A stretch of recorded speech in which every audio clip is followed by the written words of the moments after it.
ہمارے چینل میں خوش آمدید۔ چلیں شروع کرتے ہیں آج کی کہانی۔ میرا نام زنیرہ ہے۔ میرا تعلق سندھ کے ایک شہر سے ہے۔ ہم 5 بہن بھائی ہیں۔ میرے والد ہمارے بچپن میں فوت ہو گئے تھے۔ میری ماں نے میرے ابا کے دوست سے نکاح کر لیا تھا، جس کے 3 بچے تھے، جو اب ہمارے ساتھ ہی رہتے تھے۔ میرے باپ کی محنت سے بنایا ہوا گھر اب ان لوگوں کا بھی تھا، جس سے اماں نے نکاح کیا تھا۔ اس کی پہلی بیوی رضیہ سارا دن باتیں سناتی، اپنے بچوں سے بھی ہماری بے عزتی کرواتی اور شوہر کے آتے ہی سر باندھ کر پڑ جاتی کہ طبیعت ٹھیک نہیں ہے۔ اس کے شوہر کو فکر پڑ جاتی۔ اماں سے کہتے چائے بناؤ، کبھی کہتے سر درد کی دوائی لاؤ۔ اکثر اماں سے کہتے کہ میری پہلی بیوی بہت نیک اور صابر ہے، اس کا خیال رکھا کرو۔ جب سے میں نے تم سے نکاح کیا ہے یہ بیچاری پریشانی لیتی ہے، اس کا خیال رکھا کرو۔ یہ نہ کہتی تو میں تم لوگوں کا سہارا نہ بنتا، ٹھوکریں کھاتے تم لوگ۔ اس کا احسان مانو، شکریہ ادا کرو اس کا، جس نے کہا کہ تیرے دوست کے بچے رل جانے ہیں، تو سنبھال انہیں۔ اور اس وقت اس مکار عورت کی ایکٹنگ کے انداز دیکھنے والے ہوتے، پتہ نہیں کہاں سے آنسو آتے تھے اور کیوں آتے تھے، جبکہ اس سب کے بعد فائدے میں وہی تھی۔ گھر بھی مل گیا تھا اور شوہر کی ہمدردی بھی اسے ہی حاصل تھی، مفت میں نوکر بھی جو سارا دن اس کی اور اس کے بچوں کی خدمت کر رہے تھے۔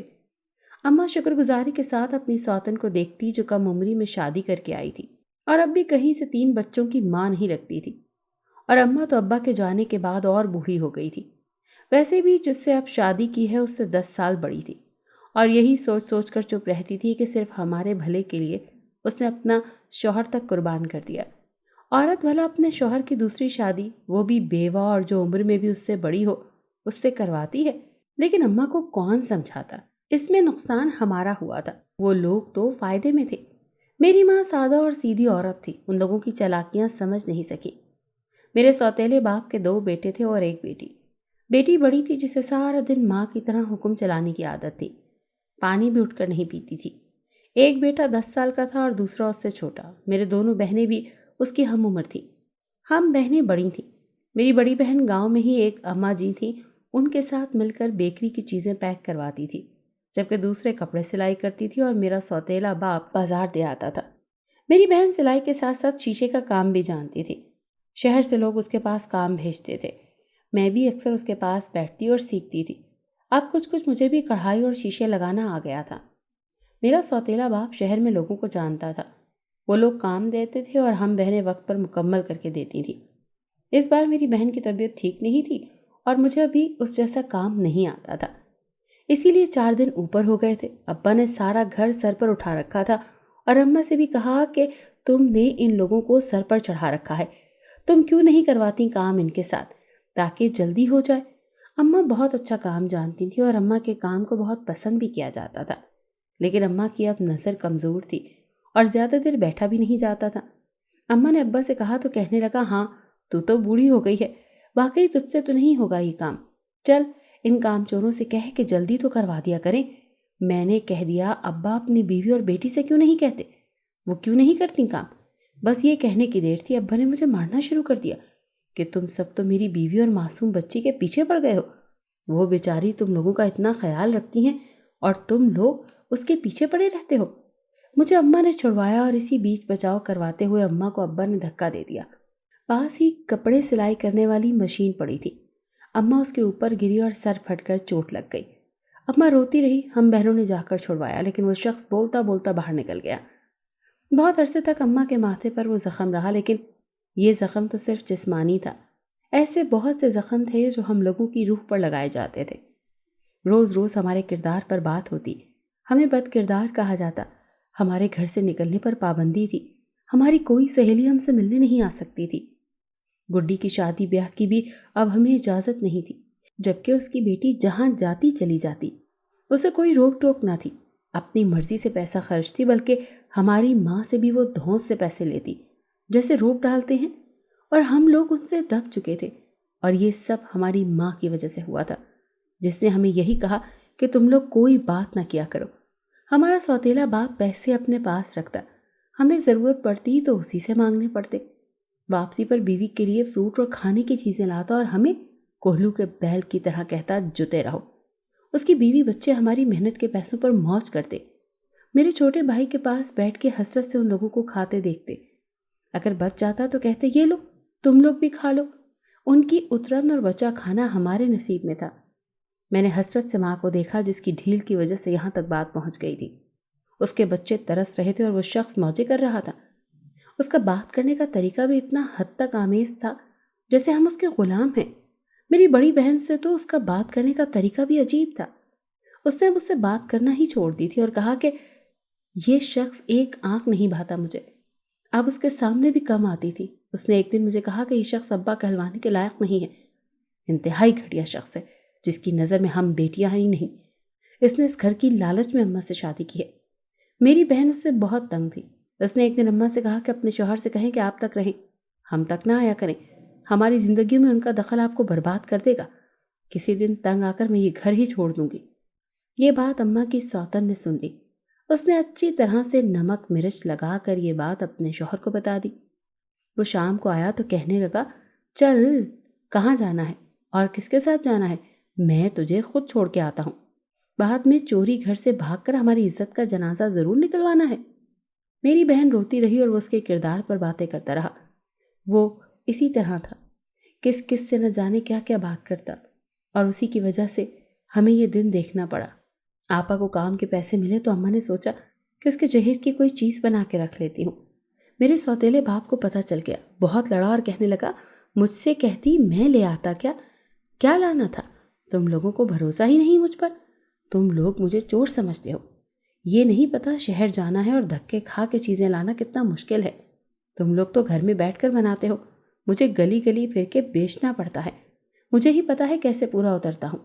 مجھے اس شخص کی کسی بات کا بھروسہ نہیں تھا، لیکن میری ماں سادہ مزاج عورت تھی، جیسے کہتا ویسے مان لیتی۔ کہنے لگا جتنا مرضی جہیز بنا لو، دیکھ لینا یہ کچھ لے کے نہیں جائے گی۔ اماں کہتی ہیں ایسا نہیں ہوگا، میری بیٹی ایسا کچھ نہیں کرے گی، لیکن وہ کہتا اس پہ نظر رکھ، تیری بیٹی کسی دن بھاگ جائے گی۔ اماں میری بہن کو قسمیں دیتی، اسے کہتی ہیں ایسا کچھ مت کرنا، تیرا باپ تجھے اور مجھے ایسے ہی تانوں سے مار دے گا۔ ایک دن میرا سوتیلا باپ بیوی اور اپنے بچوں کے کپڑے لایا۔ میری بہن نے پوچھ لیا میرے کپڑے، تو کہنے لگا میں تو بڑی مشکل سے گزارا کرتا ہوں، میرے بچوں کا حق تو تم لوگ کھاتے ہو، آج ان کے لیے کچھ لے آیا تو تم لوگوں سے برداشت نہیں۔ اس کی بیٹی الگ رو رہی تھی، جیسے پتہ نہیں اس سے ہم نے کیا کہہ دیا ہو۔ اماں نے میری بہن کو کہا کہ اسے اگلی بار منگوا دے گی کپڑے، لیکن اسے شاید ضد ہو گئی تھی۔ اس نے پاس پڑے کپڑوں میں سے ایک سوٹ اٹھا لیا اور کہا کہ یہ میں ہی لوں گی، لیکن اس کی ماں نے سوٹ چھین لیا اور کہا کہ یہ میرے بچے کے ہیں، میں تمہیں اس کے حق پر ڈاکہ ڈالنے نہیں دوں گا، اور مدد طلب نظروں سے اپنے شوہر کو دیکھا۔ میرا سوتیلا باپ میری بہن کی طرف بڑھا اور تھپڑ مار دیا۔ میری بہن رونے لگی۔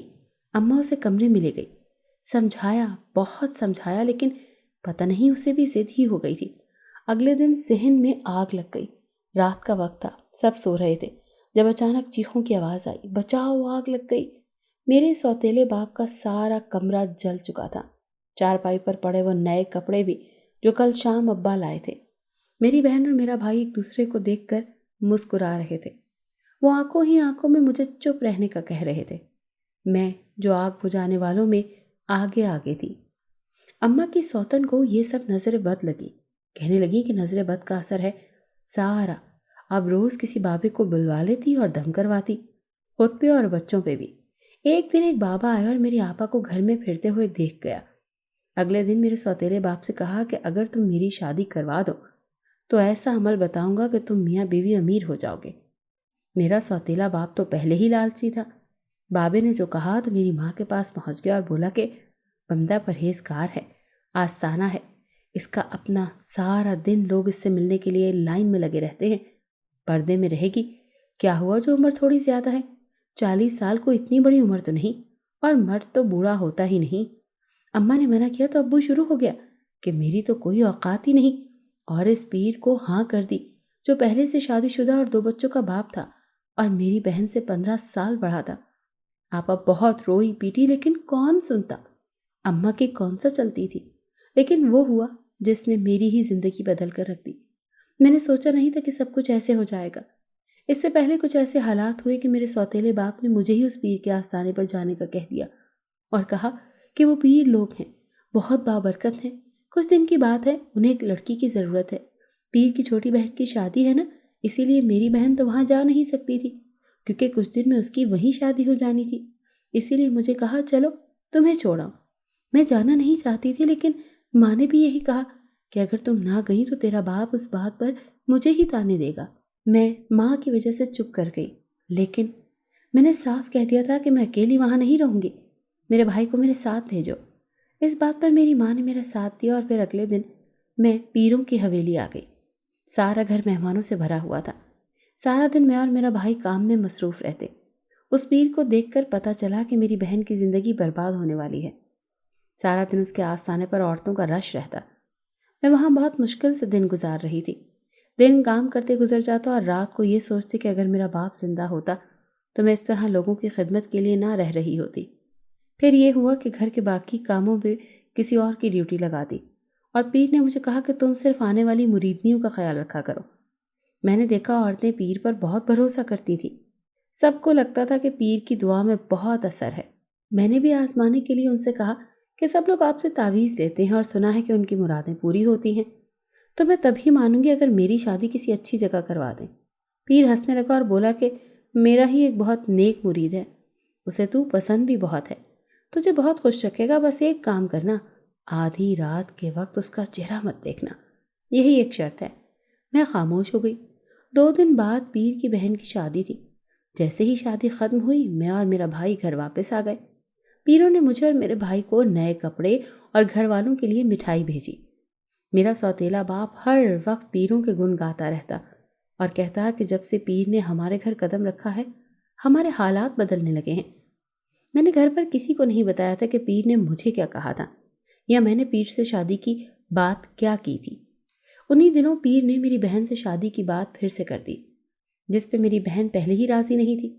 وہ روتی اور ماں سے کہتی کہ وہ یہ شادی کبھی نہیں کرے گی، لیکن میرے سوتیلے باپ نے بھلا ہماری کہاں سننی تھی۔ ایک دن میرا نکاح پیر نے اپنے مرید فارس سے کرا دیا اور میرے گھر والوں سے کہا کہ فارس اس کا بہت نیک مرید ہے، اس نے فارس کا نکاح کر کے میری زندگی بدل دی ہے۔ وہ یہی کہتا رہا تم خوش نصیب ہو، فارس تمہاری قسمت میں لکھا گیا۔ میری رخصتی ابھی نہیں کی گئی تھی، لیکن آپا کو اس پیر کے ساتھ رخصت کر دیا۔ آپا نے ہم سے ہر رشتہ توڑ لیا، جاتے ہوئے اماں سے کہہ گئی شادی کر کے ہماری زندگی عذاب بنا دی تو نے، اور ہمارے لیے تو کبھی اس شخص کے سامنے نہیں تو کھڑی ہو سکی۔ میں مر بھی جاؤں تو مت آنا۔ اب نہ وہ ہم سے ملنے آتی اور نہ ہی ہم لوگ اس کو ملنے جاتے۔ فارس کبھی کبھار مجھے ملنے آتا، لیکن تھوڑی دیر بعد ہی اسے پیر واپس بلوا لیتا۔ اس نے بھی ہمارے گھر آنا کم کر دیا تھا۔ کچھ لوگوں نے اماں سے کہا کہ وہ پیر ٹھیک آدمی نہیں، عورتوں کی اسمگلنگ اور بہت سے غلط کاموں میں ملوث ہے۔ اور پھر یہی ہوا، وہ جعلی پیر میری بہن کو بہت سے بڑے عہدوں والوں کے آگے پھینک دیتا اور اپنے کام ان لوگوں سے نکلواتا۔ میرے سوتیلے باپ کو بھی 10 لاکھ دیے۔ اس کی بیوی اب بہت خوش تھی اور روز ہی شوہر کے ساتھ بازار جاتی، کبھی زیور خریدتی، کبھی کپڑے، کبھی جوتے۔ اس کے بیٹے سارا دن میری ماں کو ذلیل کرتے، طرح طرح کی باتیں کرتے۔ جب میں نے ایک دن ان لوگوں کی پٹائی کر دی تو میرے سوتیلے باپ نے میری ماں پر ہاتھ اٹھا لیا اور کہا تم لوگوں کو عزت راس نہیں، میں تم لوگوں کی خاطر سب چھوڑ کر یہاں پڑا ہوں سالوں سے۔ میری بیوی نے تم لوگوں کی خاطر قربانی دی اور تم لوگ میری ہی اولاد کے دشمن بن گئے ہو۔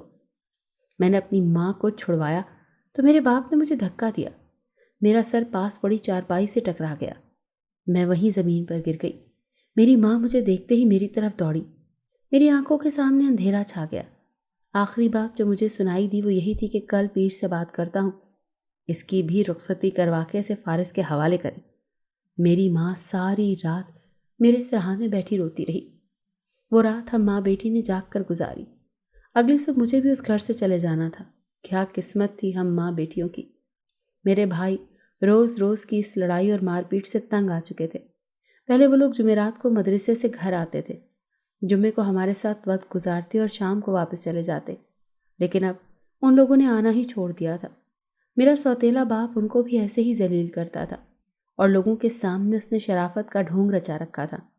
لوگوں سے کہتا تھا میں تو سوتیلا یوں اور نہ ان لوگوں سے مجھے کچھ ملنا ہے، لیکن میں نے پھر بھی ان کا ہی سوچا، کتنے اچھے اور اونچے گھرانے میں ان کی شادیاں کی ہیں، عیش کریں گی، لیکن عیش تو اصل میں وہ دونوں میاں بیوی ہمیں بیچ کر رہے تھے۔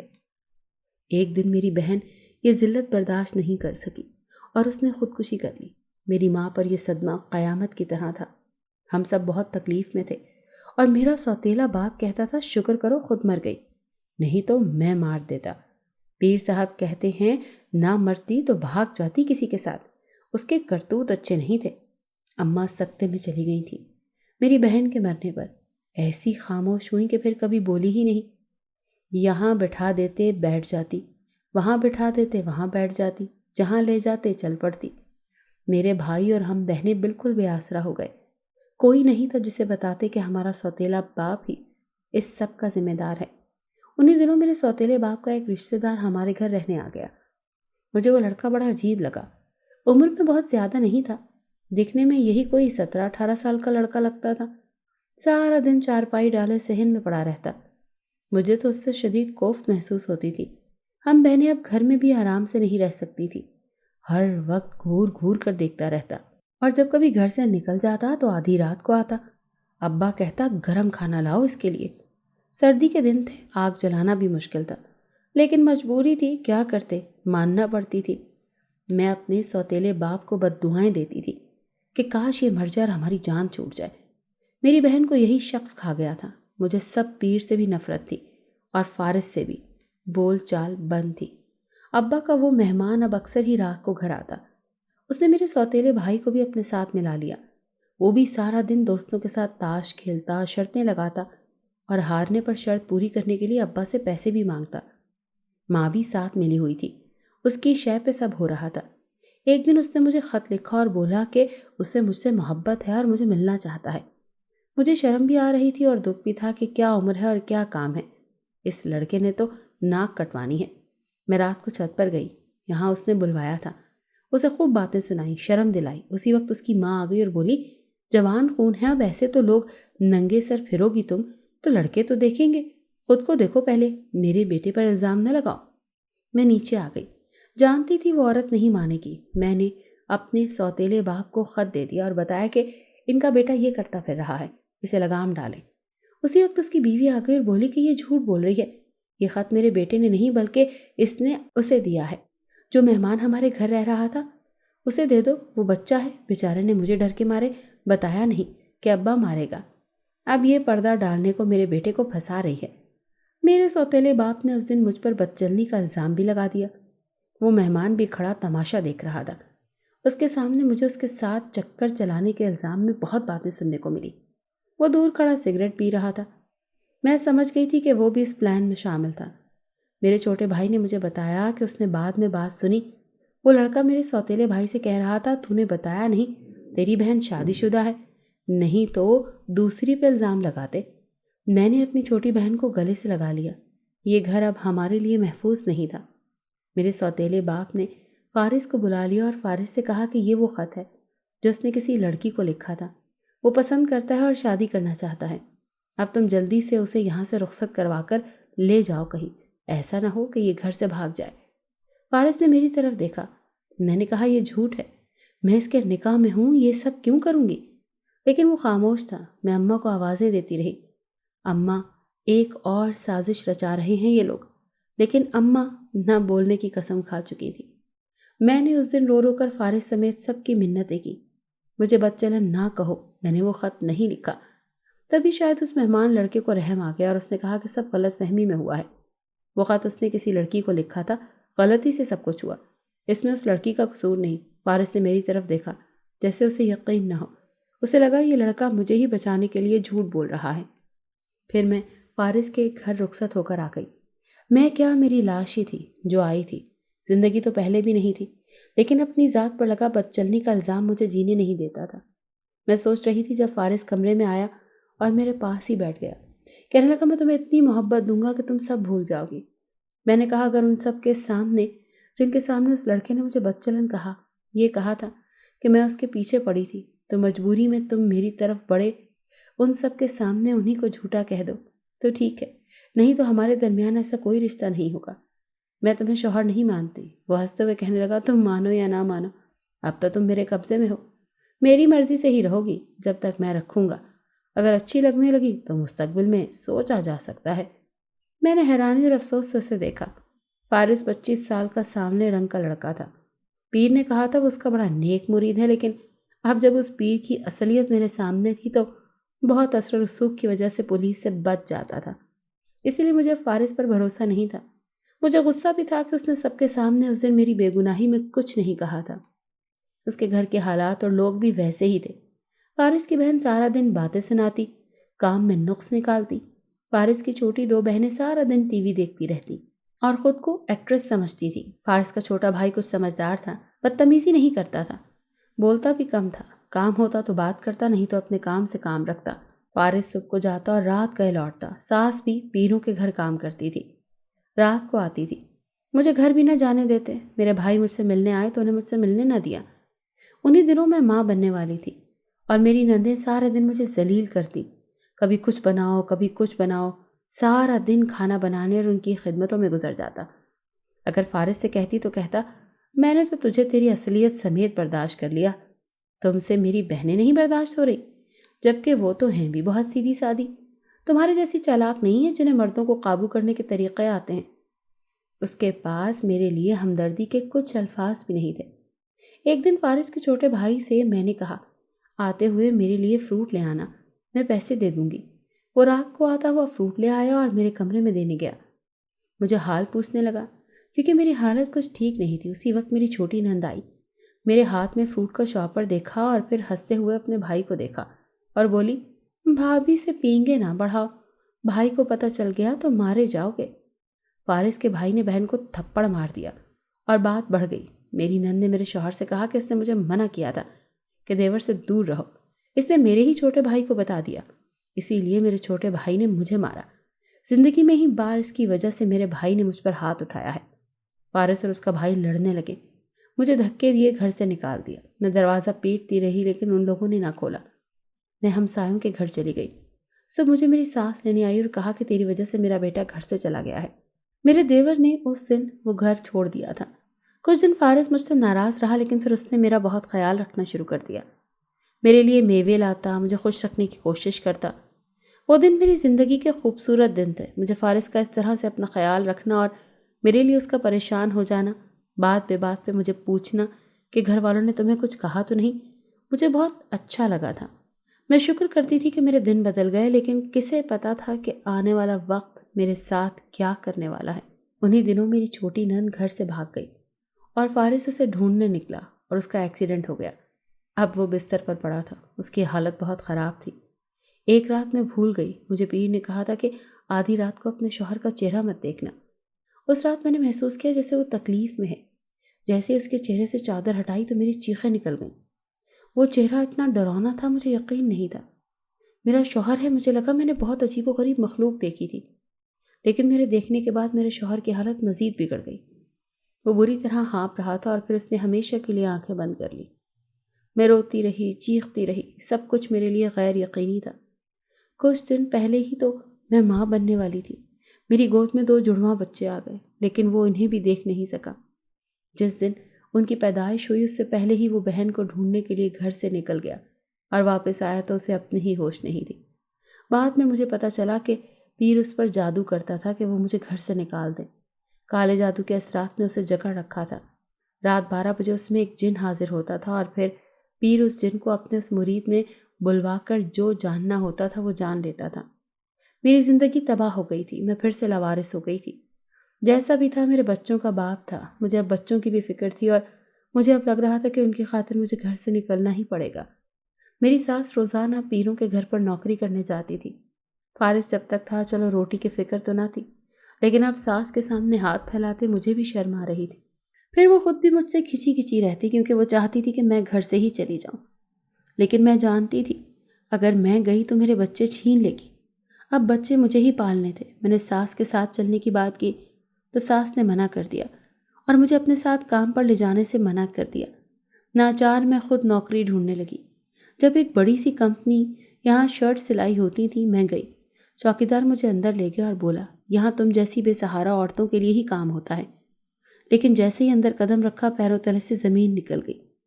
میں واپس باہر بھاگنے لگی۔ جب ایک لڑکی نے پکڑ لیا اور مجھے میرے ہی سوتیلے باپ کے سامنے لے گئی۔ بہت سی لڑکیاں ہنسی اور بہت سی زبردستی بھیجی جا رہی تھی وہاں۔ میرے سوتیلے باپ نے مجھے دیکھتے غصے اور نفرت سے کہا، چل گھر دفع ہو، اور وہاں موجود ایک آدمی سے کہا کہ آپ فکر نہ کرو، میں اسے سمجھا لوں گا، یہ کسی سے ذکر نہیں کرے گی، یہ جہاں آئی تھی یہاں اس نے کچھ نہیں دیکھا، اور میرا بازو پکڑا اور باہر لے جانے لگا۔ جب اس مرد کی آواز آئی اور بولا کہ دوسروں کو ہی ہمیں دکھاتے رہو، یہاں کیا چھپا کے رکھی ہے، میں نے خود کو چادر میں چھپا رکھا تھا جو اس نے کھینچ کے اتار دی۔ میں نے روتے اپنے سوتیلے باپ کی طرف دیکھا، لیکن وہ مرد مجھے وہاں موجود 3-4 مردوں کے سامنے لے گیا اور بولا، یہ دیکھو مشرقی حسن، اور کہکا لگا کر ہنسنے لگا۔ میں نے اسے زور سے تھپڑ مار دیا۔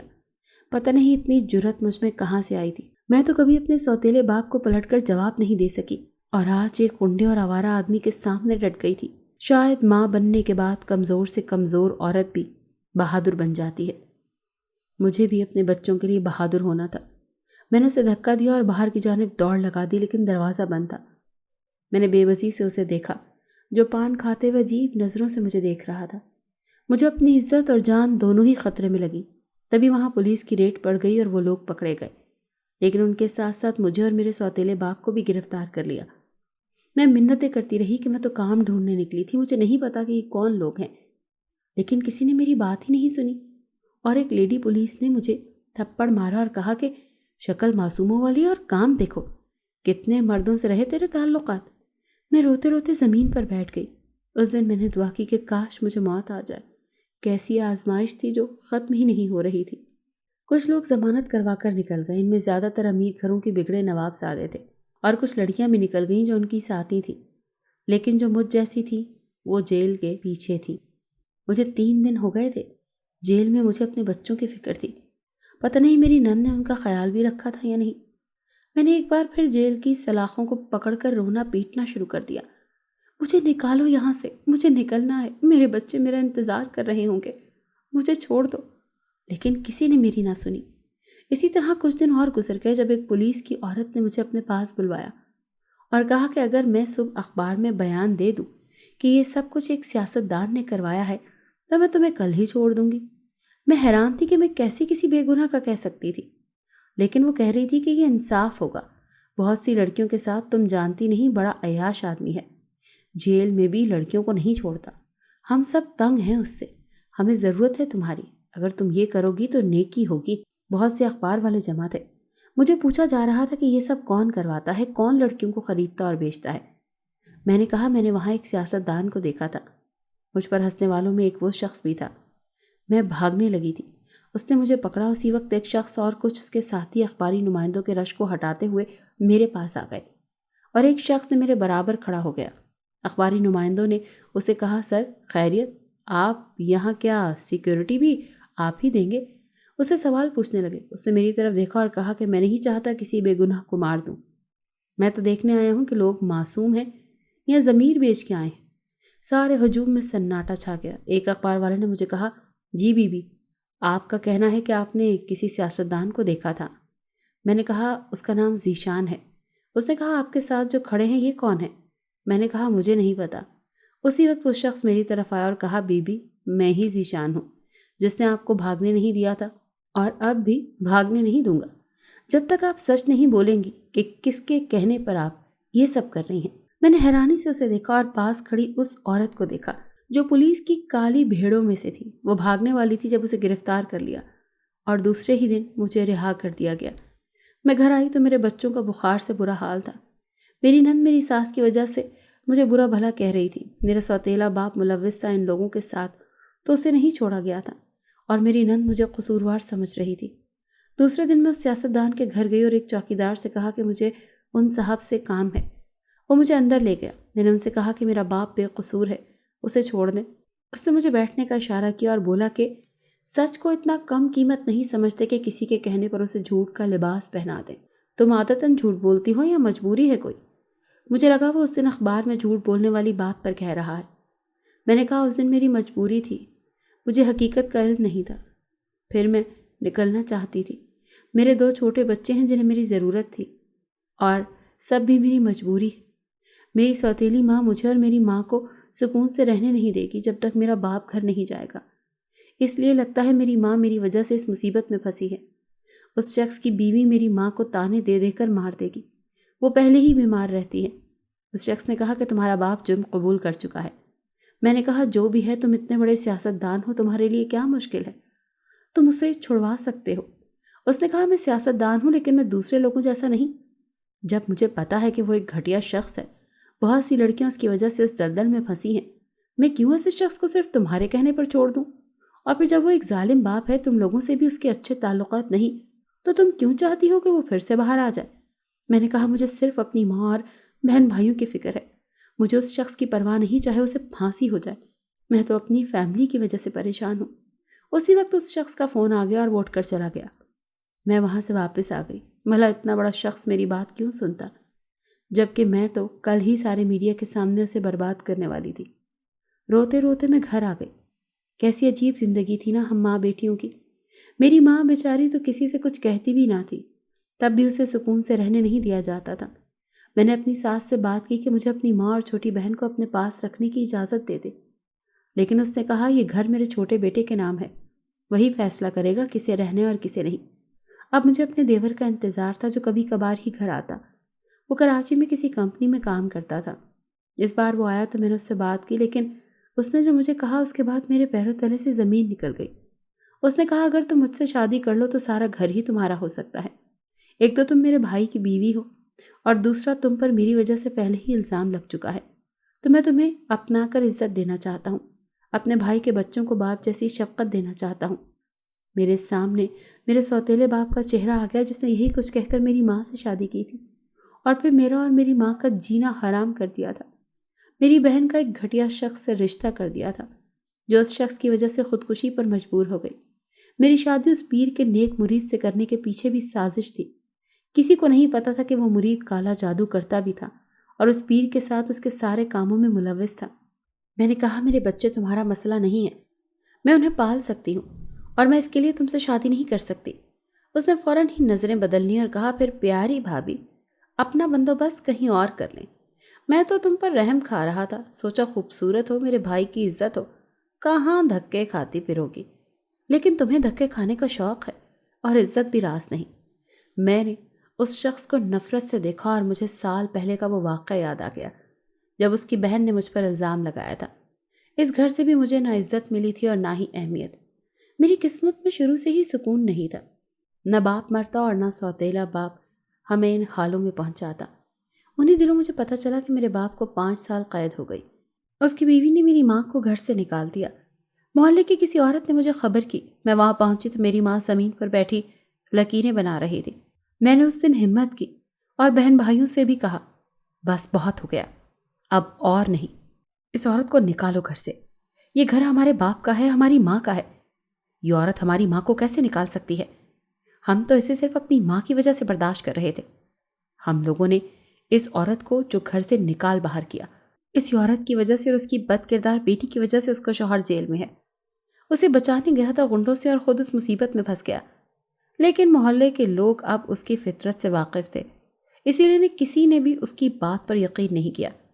میں اب یہاں رہنے لگی تھی، چھوٹی بہن کا رشتہ ہو گیا تھا، سادگی سے اسے رخصت کر دیا۔ بھائی حافظ ہو گئے تھے، محلے کی مسجد میں تراویح پڑھانے کی ذمہ داری اس رمضان انہیں ملی تھی۔ مجھے خوشی تھی کہ چلو ہماری زندگی میں یہی کچھ تھا جو بہت اچھا ہو گیا تھا، نہیں تو میرا سوتیلا باپ تو سارا دن میرے بھائیوں سے اپنے ہی کام کرواتا رہتا۔ وہ تو شکر تھا کہ وہ گھر کے ماحول سے تنگ تھے، مدرسے میں رہے اور اپنی زندگی بنا لی تھی۔ اب میں ایک بھائی کے لیے لڑکی دیکھ رہی تھی، مجھے سب اپنے بھائی کا گھر بسانا تھا بس۔ وہ اب کمانے بھی لگا تھا، اسے ایک کپڑے کی دکان پر کام مل گیا تھا، مسجد کی امامت بھی تھی، اچھا گزر بسر ہونے لگا تھا۔ انہی دنوں ایک لڑکی مجھے اپنے بھائی کے لیے بہت پسند آ گئی جو بہت ہی پیاری تھی۔ میں نے اس کے والدین سے اس کا رشتہ مانگ لیا۔ وہ لوگ بھی ہمارے ہی جیسے تھے، لیکن انہوں نے عجیب شرط رکھی کہ کل کو نندے ہی بھابھیوں کے گھر نہیں بسنے دیتی، اور تم تو 2 بچوں کے ساتھ مستقل یہاں پر رہنے والی ہو، کیونکہ 2 بچوں کی ماں سے کوئی شادی کرے گا نہیں۔ اگر تم اپنے گھر چلی جاؤ تو ہم لوگ اس رشتے پر سوچیں گے۔ رشتہ بہت اچھا تھا، اسی لیے میں نے اپنے بھائی کی خاطر حامی بھر لی کہ جیسے ہی شادی ہوگی میں اپنے سسرال چلی جاؤں گی۔ جیسا بھی تھا، مجھے یقین تھا میرا دیور مجھے کم از کم گھر سے نہیں نکالے گا۔ لیکن یہ بات میں نے ان سے کہہ دی تھی۔ مجھے خود اس بات پر اعتبار نہیں تھا، اور پھر سادگی سے وہ لڑکی میری بھابھی بن کر گھر آ گئی۔ کچھ دن گزرے تو اس لڑکی کی ماں نے مجھے کہا کہ مجھے معاف کر دو، خود بیٹی کی ماں ہوں، ہمیں تم سے وہ بات نہیں کرنی چاہیے تھی۔ ہمیں تو اب ہماری بیٹی جب یہاں سے جاتی ہے تو بتاتی ہے کہ اس کی نند بہت اچھی لڑکی ہے۔ تم خوشی سے اس گھر میں رہو، تمہارے باپ اور بھائی کا گھر ہے، ہمیں معاف کر دینا۔ تب میں نے شکر کیا کہ شکر تھا کہ میری وجہ سے میرے بھائی کا گھر خراب نہیں ہوا، نہیں تو میری ساس کہتی تھی کہ جب خود بھائی کی شادی کرو گی تو پتہ چلے گا کیسے گزارا کرتے ہیں کسی کے ساتھ۔ حالانکہ میں ان کے گھر میں بھی گزارا کر ہی رہی تھی، انہیں اور ان کی بیٹیوں کو برداشت کیا تھا ہمیشہ۔ ان کے جادوگر بیٹے کے ساتھ 2 سال رہی تھی اور آج تک بھی کسی سے سب نہیں کہا تھا۔ میں نے کچھ دن بچوں کو ساتھ لیا اور ان کے ددیال آ گئی۔ اس وقت میری نیت یہ تھی کہ بچوں کو ان کے خون کے رشتوں سے ان کا حق اور محبت مل جائے۔ میں سسرال واپس گئی، دن ایسے ہی گزر رہے تھے۔ ایک دن پتہ چلا میرے سوتیلے باپ کو کسی نے زہر دے دیا اور میرے سوتیلے باپ کا بڑا بیٹا گھر سے گیا، واپس نہیں آیا۔ ابھی وہی صدمہ تھا کہ میری ماں اس دنیا سے چلی گئی۔ میں اپنی بہن اور بھائیوں کو چھوڑ کر واپس نہیں جانا چاہتی تھی۔ میرے بھائی کی بیوی نے ان دنوں ہمارا بہت ساتھ دیا، ہم سب کو سنبھال رہی تھی۔ میں نے شکر کیا کہ میرے بھائی کی زندگی میں ایک احساس کرنے والی لڑکی تھی۔ وقت کا کام ہے گزرنا، اور یہ کبھی کسی کے لیے نہیں رکتا۔ 2 سال گزر گئے تھے۔ ایک دن میں بازار گئی، مجھے کچھ سامان لینا تھا۔ میرا بیٹا بار بار مجھے تنگ کر رہا تھا، اسے گاڑیوں کا بہت شوق تھا، اور اب اس نے ایک گاڑی دیکھ لی تھی اور ضد کر رہا تھا کہ یہی چاہیے۔ میں نے اسے گود میں اٹھایا اور باہر نکل رہی تھی جب کسی سے ٹکرا گئی۔ گرنے والی تھی جب اس شخص نے مجھے اور میرے بیٹے کو سنبھال لیا۔ میں نے دیکھا تو چہرہ جانا پہچانا سا لگا۔ وہ وہی سیاستدان تھا جو مجھے حیرت سے دیکھ رہا تھا۔ کہنے لگا، تم یہاں؟ میں نے بھی پہچان لیا، وہ وہی تھا۔ مجھ سے میرے بیٹے کو گود میں لے لیا اور اندر کی جانب بڑھنے لگا۔ میں بھی پیچھے چلی گئی۔ اب وہ بتا رہا تھا، مجھے نہیں پتا تمہارا چہرہ اور تم میری یادداشت میں کیسے ٹھہر گئی، لیکن حقیقت یہی ہے کہ میں تمہیں ہجوم میں بھی دیکھ لیتا تو پہچان لیتا۔ میں نے حیرت سے اسے دیکھا، کہاں وہ آسمان اور کہاں میں زمین۔ میں نے کہا، تمہیں کوئی غلط فہمی ہوئی ہے۔ کہنے لگا، غلط فہمی تب تھی جب تم چلی گئی اور میں تمہیں ڈھونڈتا رہا۔ سچ یہ ہے کہ جب پہلی بار دیکھا تو مجھے یاد آ گیا تھا، تم ہی وہ لڑکی ہو جس نے کچھ سال پہلے ایک پیر کے آستانے پہ میری انسلٹ کر دی تھی۔ میں مرید کے روپ میں ان کے پاس گیا تھا، مجھے اس پر شک تھا۔ وہ میرا نام استعمال کر کے لوگوں کو لوٹ رہا تھا، لیکن تم وہاں ٹکرا گئی اور مجھے ٹھیک ٹھاک سنائی تھی۔ تب سے ہی تم میرے دل پر قابض تھی۔ میں تمہیں بھول ہی نہیں سکتا، حالانکہ پہلے سے شادی شدہ تھا، لیکن مجھے تم سے محبت ہو گئی۔ میں نے کہا، مجھے شادی نہیں کرنی، تمہارا اور میرا کوئی جوڑ نہیں۔ اس نے میرا ہاتھ پکڑا، مجھے اپنی گاڑی میں بیٹھنے کا کہا، مجھے میرے گھر کا راستہ پوچھا، گھر پہنچ کر میرے گھر کے دروازے پر چھوڑا اور کہا، تیاری رکھنا، کسی دن میں آؤں گا اور تمہیں یہاں سے عزت سے لے جاؤں گا۔ اپنا نمبر مجھے دیا اور کہا، مجھے تمہارے فون کا انتظار رہے گا۔ لیکن میں ڈرتی تھی، جو زندگی میں میرے سوتیلے باپ کی وجہ سے ہمارے ساتھ ہوا۔ میں اپنے معصوم بچوں کو وہ سب کچھ نہیں دینا چاہتی تھی، لیکن میری بھابھی نے مجھے سمجھایا، ابھی انسانیت باقی ہے، سب ایک جیسے تو نہیں ہوتے۔ ذیشان نے مجھ سے نکاح کر لیا، اس کا ایک بیٹا تھا، بیوی 6 ماہ پہلے فوت ہو گئی تھی۔ ذیشان کی والدہ بہت ہی سلجھی اور اچھے اخلاق کی ہیں، مجھ سے بہت محبت کرتی ہیں۔ ذیشان اللہ کا وہ انعام ہے جو میرے صبر کا صلہ ہے۔ مجھے پتہ نہیں تھا میں کیا ہوں، خود کی پہچان نہیں تھی۔